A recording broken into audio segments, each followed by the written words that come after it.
আজকে আমি ঈশ্বরের বাক্য থেকে দেখব বাইবেল পড়ার মাধ্যমে আমরা 7টি উপকার পাই।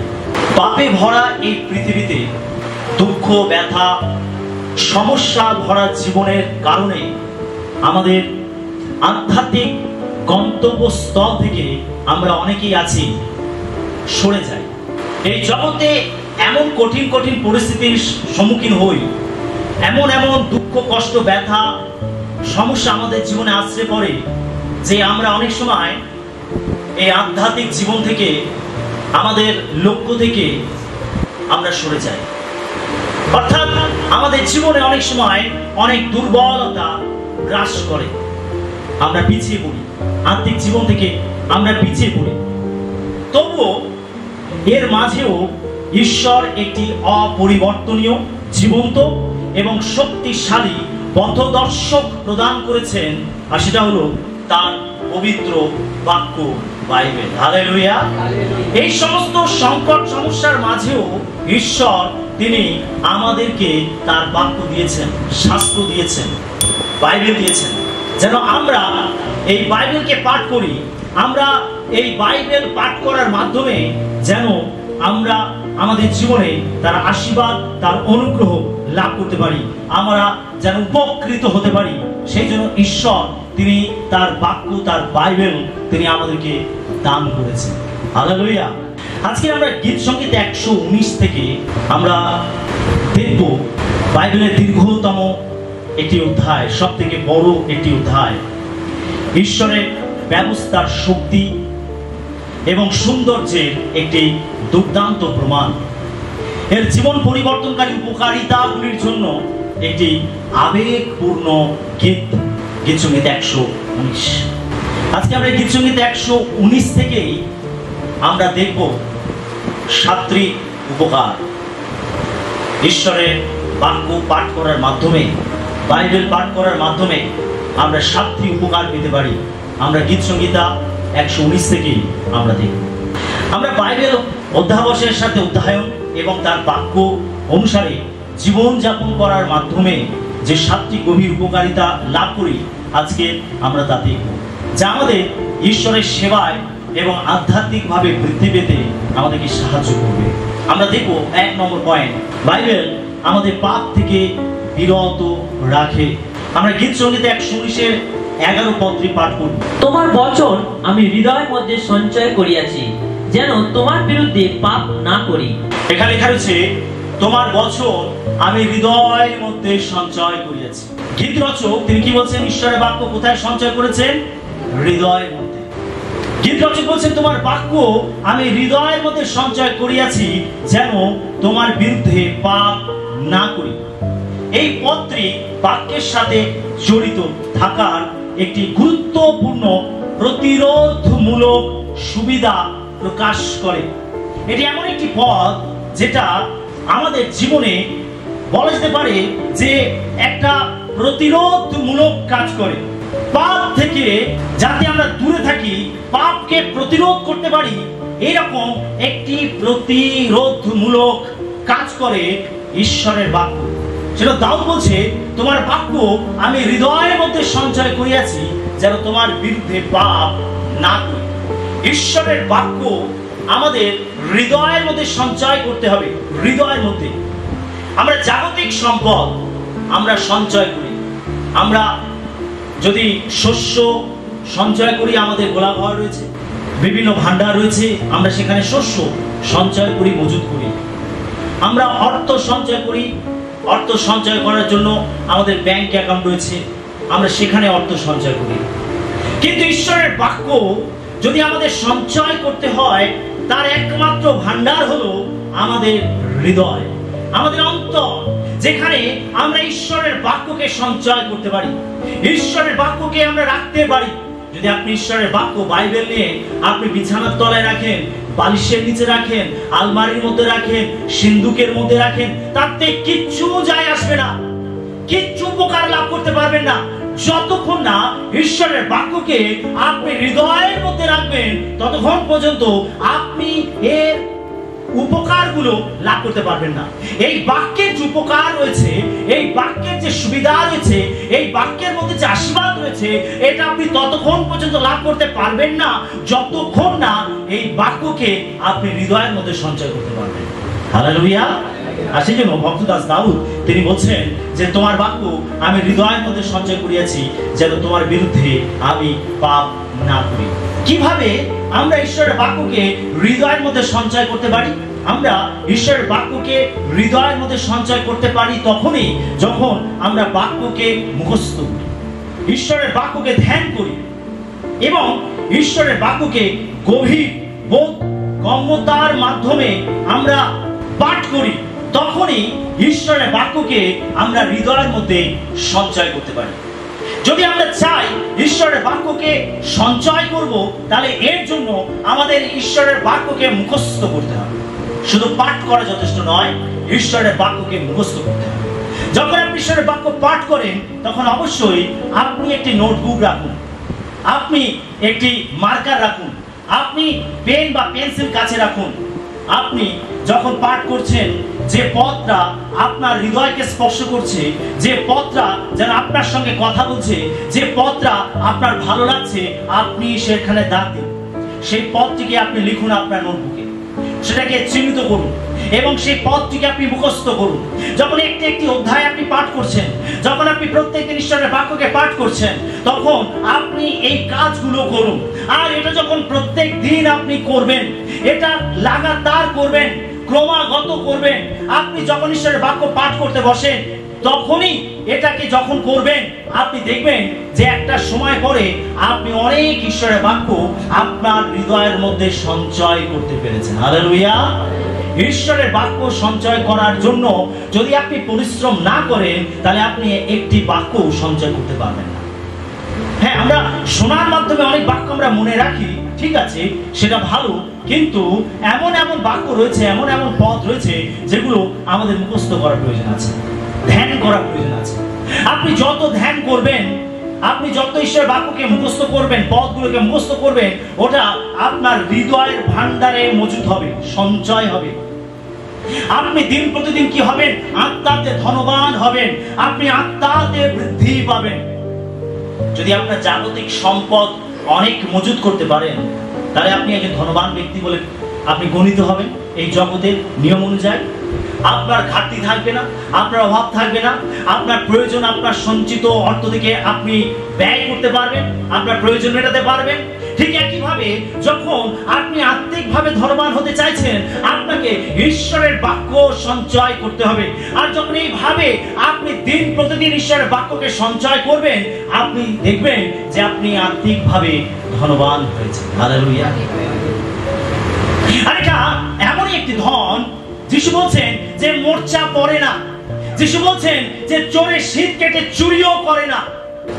যখন আপনি এইভাবে এই আত্মিক ধনকে মজুদ করবেন, ঈশ্বরের বাক্যকে সঞ্চয় করবেন, এই বাক্য আপনার মধ্যে এমন প্রতিরোধমূলক শক্তি দান করবে। যখন বিশেষ কোনো মহামারী দেখা দেয়, যেমন করোনা ভাইরাস, যখন করোনা ভাইরাস এই মহামারী ছড়িয়ে পড়েছিল, তখন প্রত্যেক দেশ তাদের দেশের নাগরিককে বাঁচানোর জন্য প্রতিরোধমূলক টিকা দিচ্ছিল, যাতে এই রোগ থেকে আমরা বাঁচতে পারি, যাতে এই রোগ আমাদেরকে আক্রমণ করতে না পারে। সেই জন্য প্রতিরোধমূলক টিকা আমরা গ্রহণ করেছি, যাতে এই রোগটা আমাদের শরীরকে আক্রমণ করতে না পারে, আমাদের দেহে বাসা বাঁধতে না পারে এবং আমাদেরকে মৃত্যুর মুখে ঠেলে দিতে না পারে। আর সেই জন্য আমরা প্রতিরোধমূলক টিকা নিয়েছি। এটা আমাদেরকে এই রোগ থেকে সুরক্ষা দিয়েছে। অনেকে মারা গেছে, যতক্ষণ না এই টিকা আবিষ্কার হয়েছে ততক্ষণ পর্যন্ত আমরা টিকা গ্রহণ করতে পারিনি। আর এই টিকা আবিষ্কার করার আগের মুহূর্ত পর্যন্ত অনেকেই এই রোগেতে আক্রান্ত হয়ে অনেকে মারা গেছে, কিন্তু আমরা অনেকে টিকা নিয়েছি এবং আমরা এই রোগ থেকে সুরক্ষা লাভ করেছি। এটা প্রতিরোধমূলক কাজ করেছে।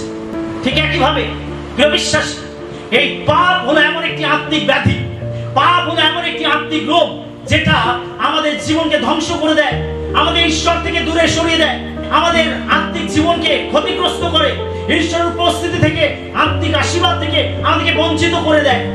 এই পাপ এই পাপ থেকে আমাদেরকে বাঁচতে গেলে, এই পাপ থেকে আমাদেরকে রক্ষা পেতে গেলে আমাদের দরকার এই প্রতিরোধমূলক ঔষধ, আর সেটা হচ্ছে ঈশ্বরের বাক্য।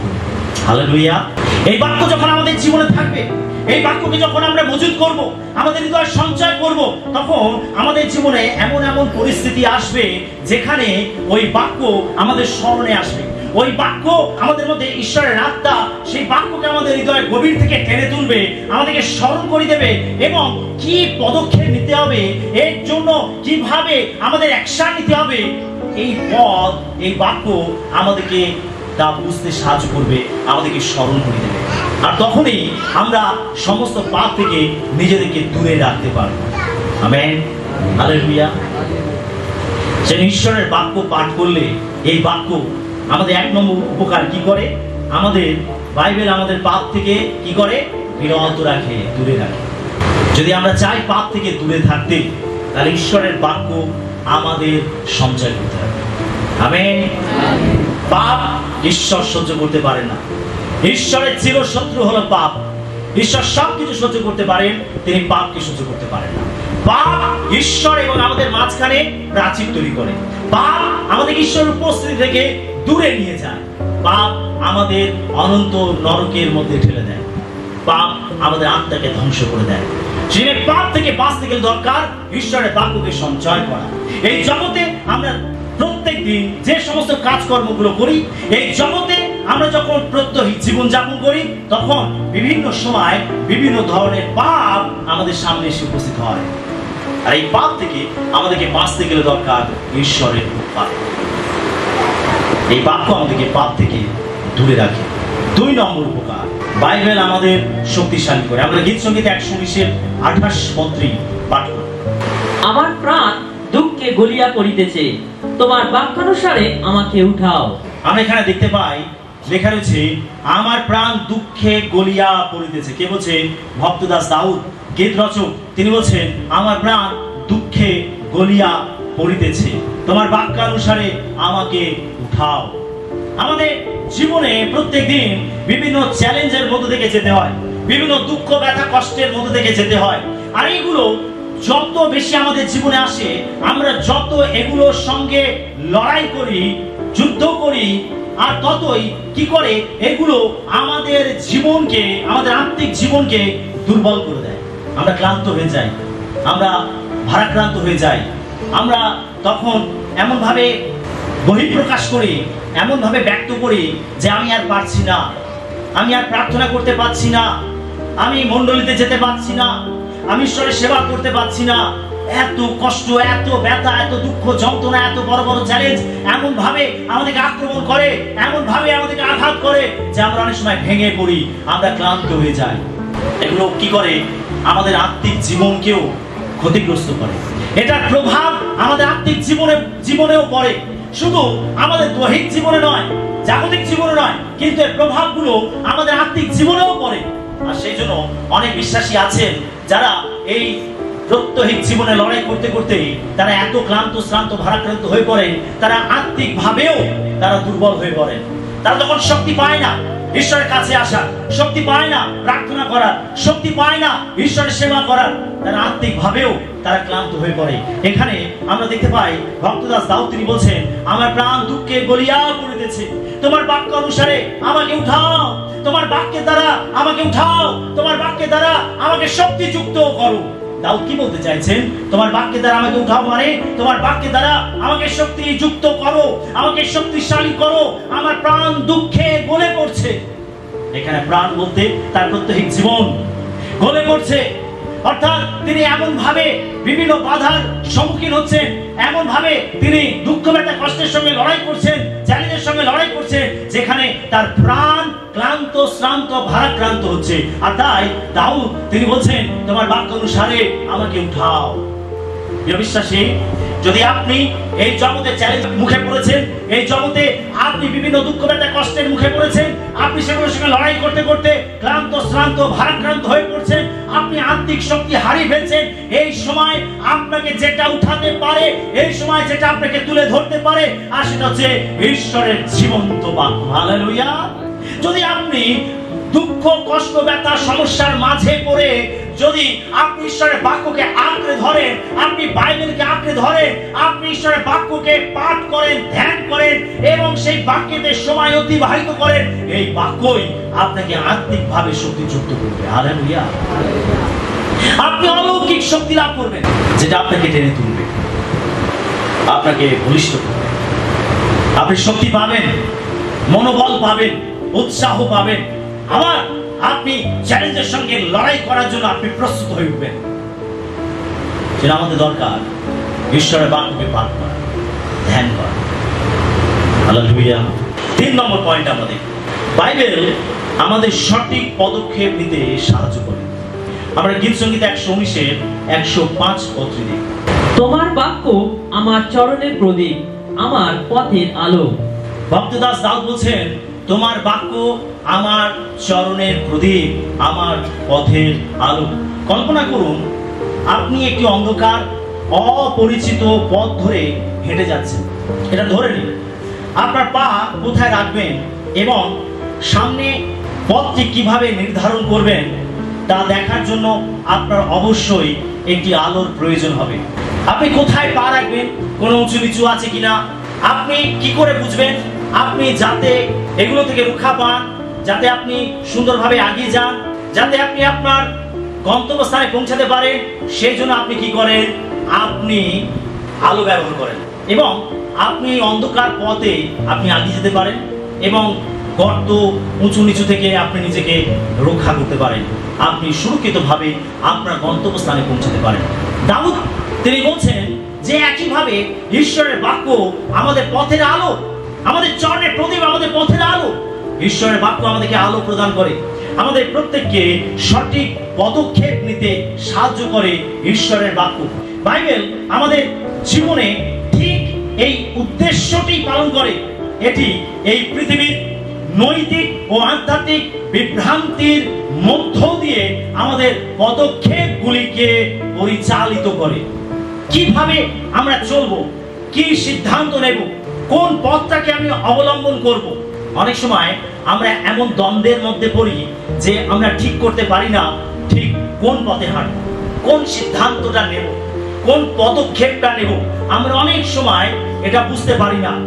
আর এইরকম সময় যখন আমরা ঈশ্বরের বাক্যকে পাঠ করি, ঈশ্বরের বাক্যকে ধ্যান করি, তখন ঈশ্বর তার বাক্যের মাধ্যমে আমাদেরকে নির্দেশনা দান করেন। এই বাক্যের মাধ্যমে ঈশ্বর আমাদের সঙ্গে কথা বলেন। তখন আমরা একটা সঠিক সিদ্ধান্তে পৌঁছাতে পারি, আমরা সঠিক পদক্ষেপটা নিতে পারি।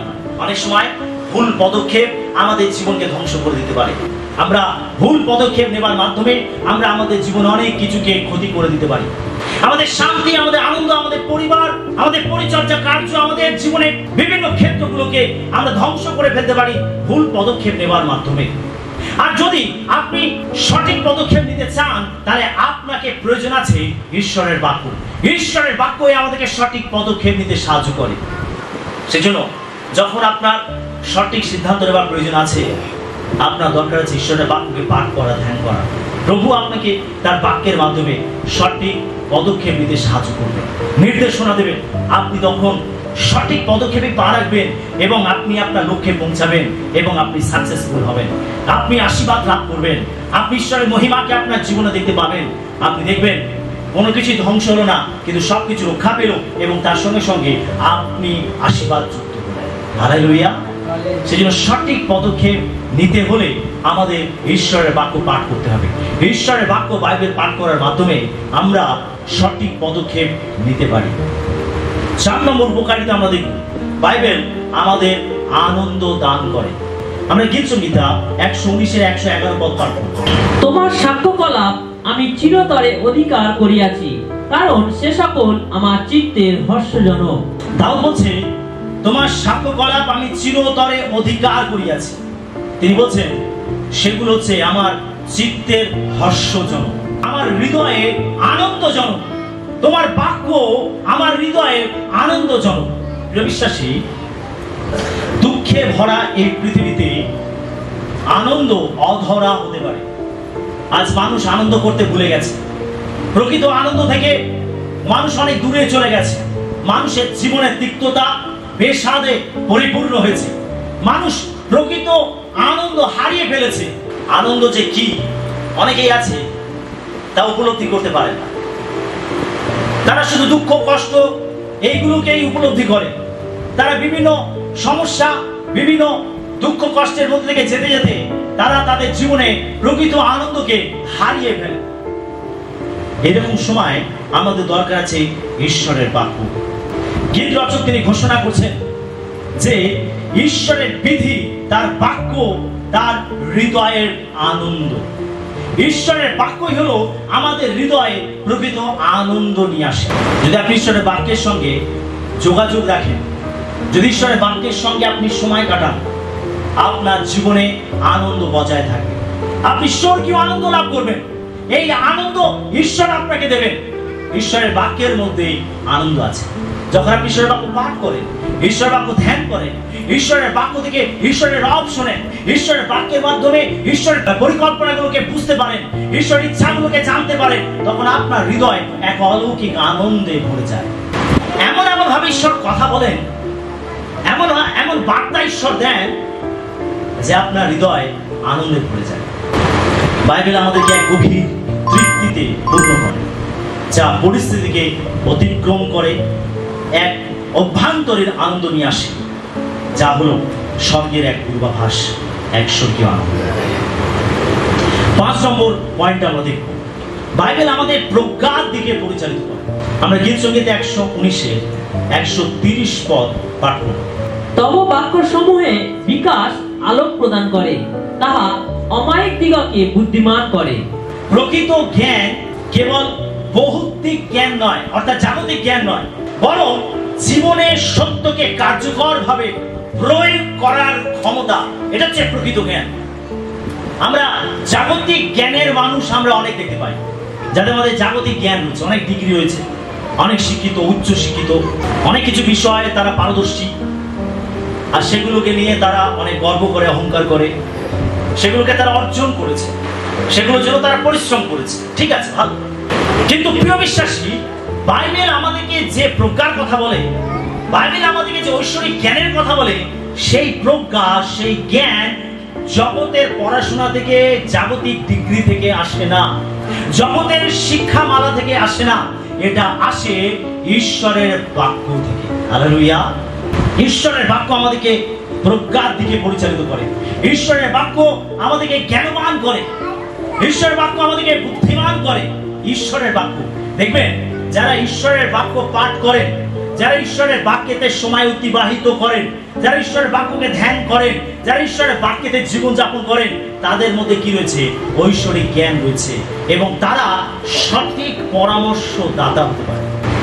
যদি আপনি একজন সঠিক পরামর্শদাতা হতে চান, তাহলে আপনাকে ঈশ্বরের বাক্য পাঠ করতে হবে, ঈশ্বরের বাক্য ধ্যান করতে হবে, ঈশ্বরের বাক্য সঞ্চয় করতে হবে, ঈশ্বরের বাক্যে দ্বারা জীবনযাপন করতে হবে, ঈশ্বরের বাক্যের বাস্তবতার অভিজ্ঞতা আপনার জীবনে থাকতে হবে। তবে আপনি অন্য মানুষকে, অসহায় মানুষকে আপনি পরামর্শ দান করতে পারবেন।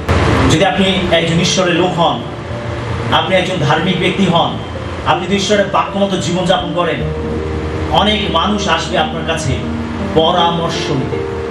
এটার জন্য দরকার ঈশ্বরের বাক্যের জ্ঞান।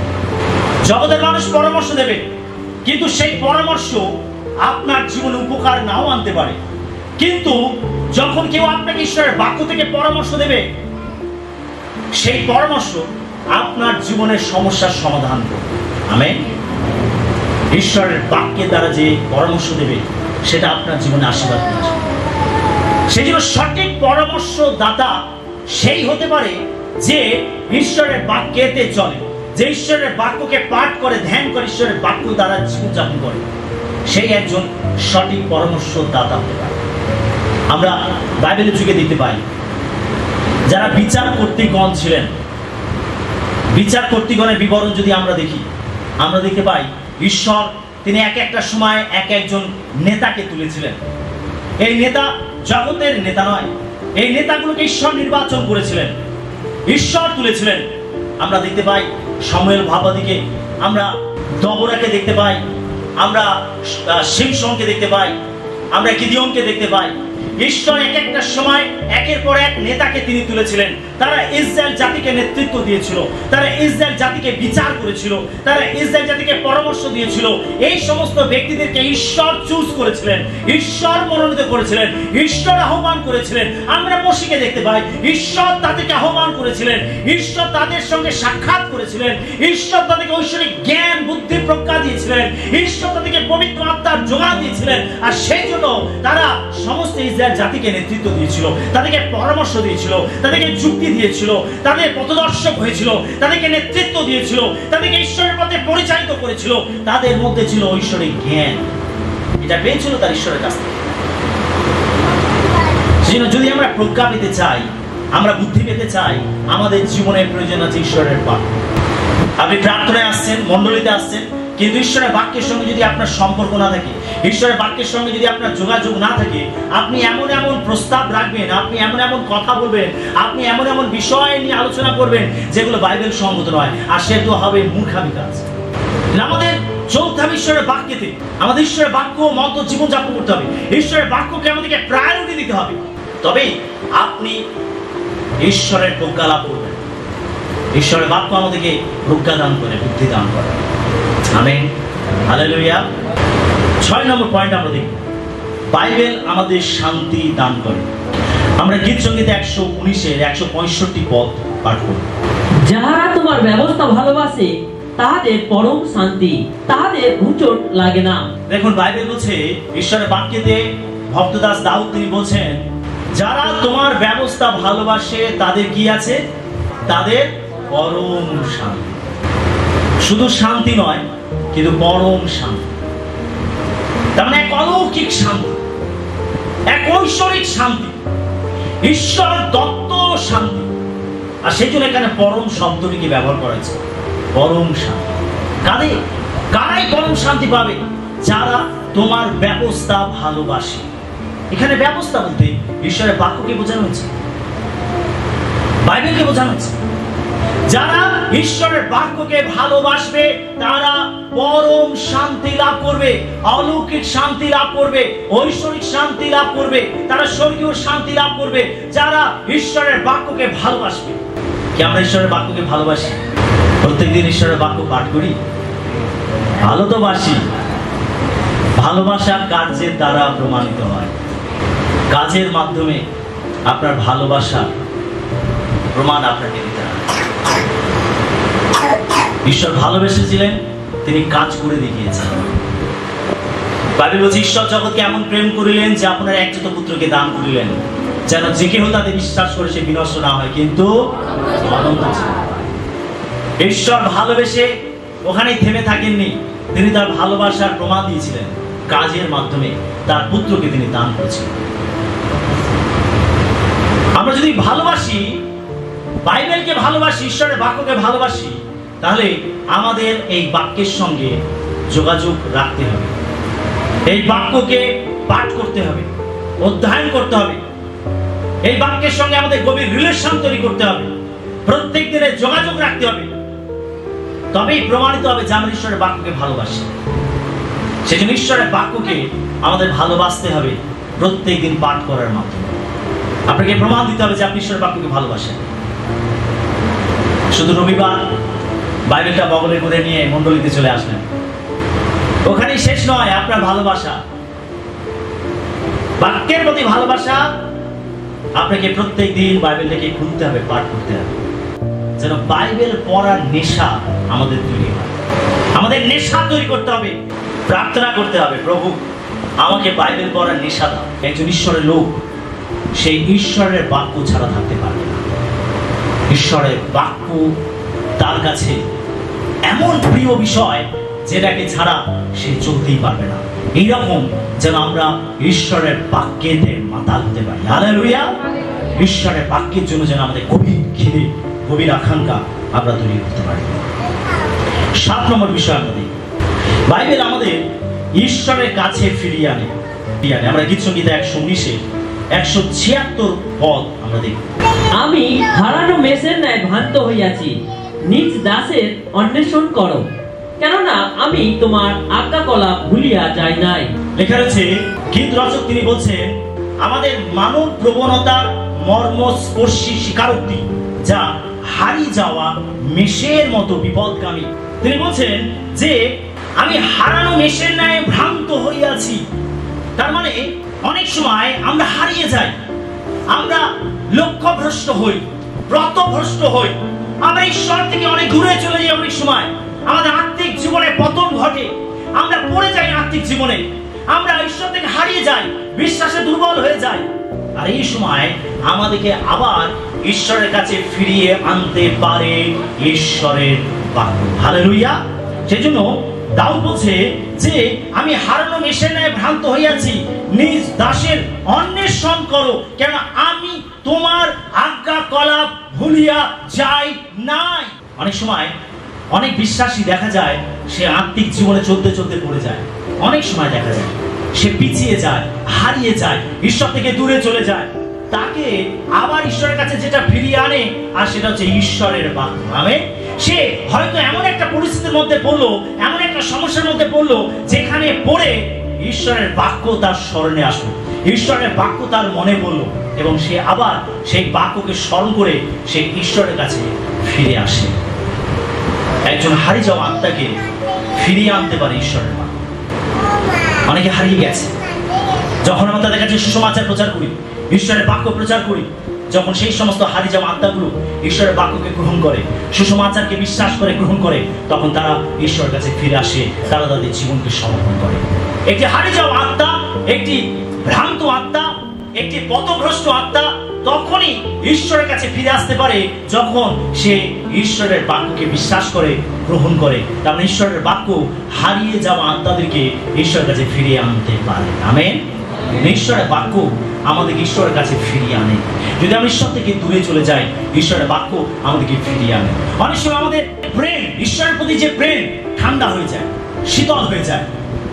আমরা আত্মিক যে তেজ, আত্মিক যে উদ্দীপনা, আমরা অনেক সময় হারিয়ে ফেলি যখন আমরা প্রার্থনার মধ্যে আসি, মণ্ডলীর মধ্যে আসি, আর ঈশ্বর তার বাক্যের মাধ্যমে আমাদের সঙ্গে এমনভাবে কথা বলেন, এমনভাবে চেতনা দেন যে সেই বাক্য আমাদের হৃদয়কে স্পর্শ করে। আর সঙ্গে সঙ্গে আমরা আমাদের ভুলগুলো বুঝতে পারি, আমরা অনুতাপ করি, চোখের জলে আমরা অনুশোচনা করি, আমরা ক্রন্দন করি, আমাদের পাপগুলো, ভুলগুলো স্বীকার করে আমরা আবার ঈশ্বরের কাছে নিজেদেরকে সমর্পণ করি, এবং ঈশ্বরের সঙ্গে আমাদের সম্পর্ককে আবার সুন্দর করে নেই, সঠিক করে নেই। আর এইভাবে হারিয়ে যাওয়া আত্মা আবার ঈশ্বরের সঙ্গে সঠিক সম্পর্কে ফিরে আসতে পারে, আমরা ফিরে আসতে পারি। ঈশ্বরের বাক্যই আমাদেরকে ঈশ্বরের কাছে ফিরিয়ে আনতে পারে। হালেলুয়া। তো আমরা ঈশ্বরের বাক্য থেকে দেখলাম যে ঈশ্বরের বাক্যের 7টি উপকারিতা। কি কি উপকার দেখলাম? 1 নম্বর, বাইবেল আমাদের পাপ থেকে বিরত রাখে। 2 নম্বর, বাইবেল আমাদের শক্তিশালী করে। 3 নম্বর, বাইবেল আমাদের সঠিক পদক্ষেপ নিতে সাহায্য করে। 4 নম্বর, বাইবেল আমাদের আনন্দ দান করে। 5 নম্বর, বাইবেল আমাদের প্রজ্ঞার দিকে পরিচালিত করে। 6 নম্বর, বাইবেল আমাদের শান্তি দান করে।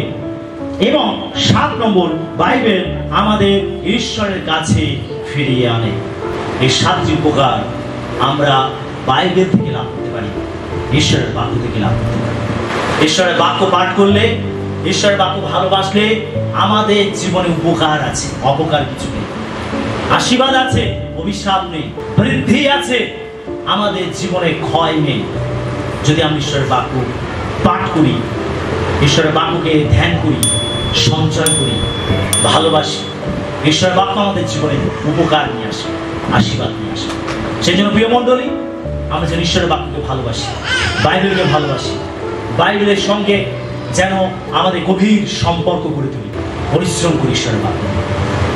এটা আমাদের জীবনে আশীর্বাদ নিয়ে আসে। আমেন। ঈশ্বর তার বাক্যে আমাদের সবাইকে আশীর্বাদ।